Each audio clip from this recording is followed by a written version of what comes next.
मालदीव के लोग अपने ही सरकार मुइज्जू का विरोध कर रहे हैं। मुइज्जू अपना देश छोड़कर श्रीलंका भाग रहा है। जी हाँ दोस्तों, सबसे पहले आपका इस इंटरेस्टिंग वीडियो में स्वागत है।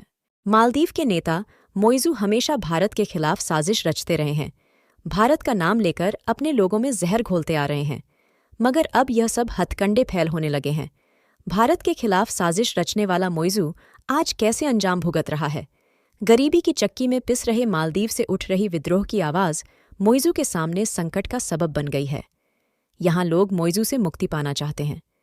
मोइज़ू ने अपने लिए खुद ही हालात बिगाड़े और अब जिन लोगों का वह उत्पीड़न करता है वह अपनी आवाज़ बुलंद कर रहे हैं। मालदीव में हो रहे प्रदर्शन यह बताते हैं कैसे मोइज़ू के खिलाफ लोगों में गुस्सा बढ़ रहा है। प्रधानमंत्री की कुर्सी पर बैठकर हुकूमत चलाने वालों के खिलाफ जनता आक्रोशित है। नाराज़गी इस बात को लेकर है, आखिर क्यों उन्हें भारत से आने वाले खाने पीने के प्रोडक्टों से वंचित रखा जा रहा है? मालदीव में बीमारी से पीड़ित लोग भारत में जाकर इलाज करवाना चाहते हैं। उनकी एक ही मांग है, या तो मांग पूरी करो या भारत जाने का गेट खोलो। भारत के खिलाफ साजिश रचकर मालदीव के नेता अब तक अपनी रोजी रोटी चला रहे थे, मगर अब हालात बदल चुके हैं। भारत से दुश्मनी मोल लेने का अंजाम ये है कि मालदीव दुनिया में अलग थलग पड़ चुका है। पूरी दुनिया में उसकी छवि एक गरीब देश की बन चुकी है। उसका दोस्त चीन भी अब मालदीव पर भरोसा नहीं करता। मुस्लिम देश भी मालदीव को मदद करने से कतराते हैं। मोइज़ू ने हमेशा लोगों को कमज़ोर करने का काम किया। उनके हक छीने, लोगों को भारत के खिलाफ भड़काया। चुनाव के बाद लोग छूके हैं। मालदीव का कुछ नहीं हो सकता। मालदीव ने अपना बुरा वक्त खुद चुना है, इसलिए अब जनता गुस्से में है और मोइज़ू को सबक सिखाने के लिए भी तैयार है। मालदीव आज बर्बादी की कगार पर खड़ा है और हालात सुधारने के आसार कहीं नहीं दिख रहे। इसकी सबसे बड़ी वजह मोइज़ू की भारत विरोधी नीतियां हैं। मोइज़ू की नीतियां अब इंडिया के सामने ज्यादा टिकने वाली नहीं है। पूरी रिपोर्ट क्या है, इस वीडियो में समझते हैं। इस वीडियो को एक लाइक करके चैनल को सब्सक्राइब जरूर करें। भारत से दुश्मनी के बाद अब मालदीव श्रीलंका के सामने गिड़गिड़ा रहा है। आखिर मालदीव को श्रीलंका के सामने क्यों गिड़गिड़ाना पड़ा, चलिए जानते हैं। दरअसल मालदीव ने मेडिकल इवैल्यूएशन सर्विसेज यानी चिकित्सा निकासी सेवाओं में श्रीलंका से सहायता मांगी है। श्रीलंका खुद गंभीर बीमारियों के इलाज के लिए भारत पर निर्भर है। मालदीव ने कहा कि श्रीलंका को उसके देश के मरीजों को एयर एम्बुलेंस के जरिए कोलंबो में इलाज की अनुमति देनी चाहिए। भारत और चीन इस कदर मालदीव की राजनीति में शामिल हो गए हैं कि सड़क से संसद तक चर्चाओं और हंगामे की वजह बने हुए हैं। मालदीव के विपक्षी दल जमहूरी पार्टी के नेता कासिम इब्राहिम ने राष्ट्रपति मोहम्मद मोइज़ू से अपील की है कि वह औपचारिक तौर पर भारत और पीएम मोदी से माफ़ी मांगे।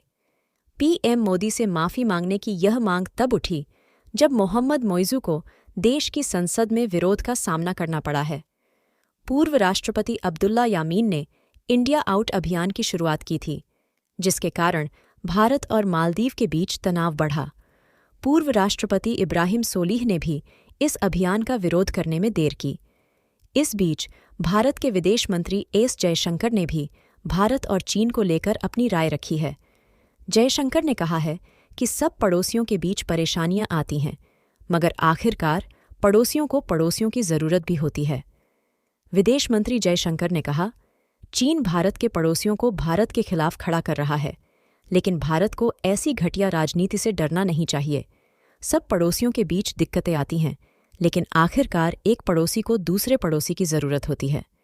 जयशंकर ने कहा, हमें समझना होगा कि चीन भी एक पड़ोसी देश है और अपनी कर्ज नीति के कारण इन देशों को भारत के खिलाफ खड़ा करेगा। मुझे नहीं लगता है कि हमें चीन से डरना चाहिए। मुझे लगता है कि हमें कहना चाहिए, ठीक है, वैश्विक राजनीति एक प्रतिस्पर्धी खेल है। आप अपनी सर्वश्रेष्ठ कोशिश करें, हम अपनी सर्वश्रेष्ठ कोशिश करेंगे। जयशंकर जहां अपने बयान में चीन की ओर निशाना साध रहे थे, वहीं चीन को लेकर ऐसी आक्रामकता मालदीव के अंदर भी सुनाई दे रही है। मालदीव में अभी जो विपक्ष में है, वो ज्यादातर नेता भारत के समर्थक माने जाते हैं, जबकि राष्ट्रपति मोइज़ू भारत के विरोधी और चीन के समर्थक माने जाते हैं।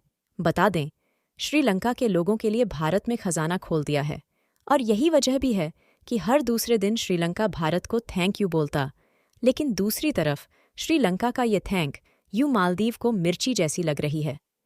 दरअसल भारत ने अंतरिम बजट में श्रीलंका के लिए खजाना खोल दिया और दुनिया को बता दिया कि भारत श्रीलंका की मदद के लिए हमेशा से खड़ा है।